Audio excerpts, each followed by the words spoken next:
अगर मैं स्टार्ट करूं यहाँ से कि अनफिट पेरेंट्स जो लॉ या लीगल कानूनी तौर पर किनको समझा जा सकता है, उनका तस्करा करेंगे। उनकी 2-3 अहम इकसाम या उनकी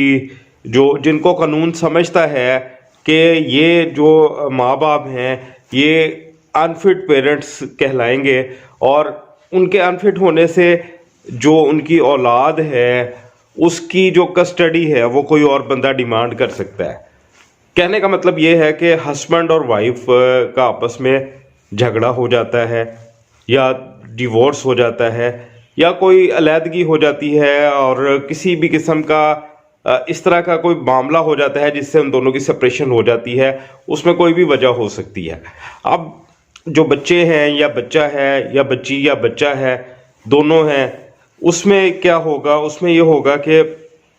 कोर्ट में जब ये केस चला जाएगा तो अदालत डिटर्मिनेशन कैसे करेगी इस चीज़ की कि who is the unfit parent of the specific children. उसमें अब सबसे पहले ये चीज़ होगी कि a guardian is the care taker of a minor, कि जो गार्डियन होगा वो उसका केयर टेकर जो है वो बना दिया जाएगा क्योंकि उसके जो पेरेंट्स थे वो अनफिट करार दिए हैं। A parent may be deemed unfit if they have been abusive, neglected or fail to provide proper care of the child, या दोनों बच्चे हैं या एक बच्चा है, और a parent with a mental disturbance or addiction to drugs or alcohol may also be found be an unfit parent. The best interest of the child is the determining factor. जैसे कि डेफिनेशन मैंने आपको पढ़ के बताई है कानूनी,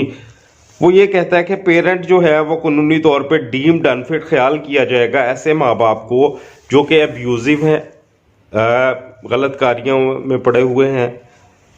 neglected हैं, इग्नोरेंट हैं, अपने बच्चे के बारे में जो है वो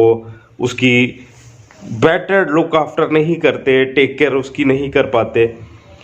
अल्कोहलिक के यूज़ हैं, दोनों भी हो सकते हैं, दोनों में से एक भी हो सकता है, माँ या बाप। उनमें से अगर कोई एक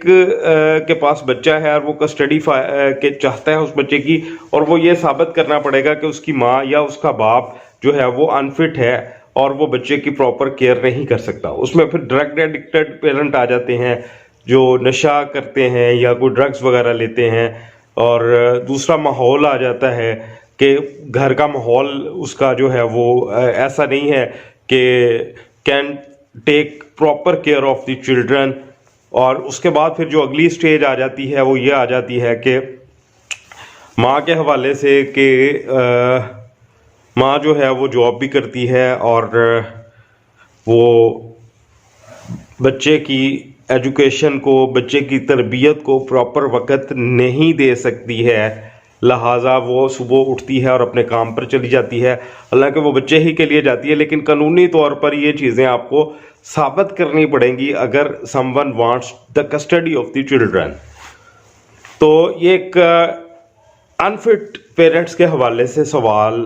जो था उसका जवाब है। अगर कोई भी बंदा कोर्ट पे केस फाइल कर देता है और वो ये साबित कर देता है कि बच्चा जिसके पास मौजूद है, उसकी जिसकी कस्टडी में है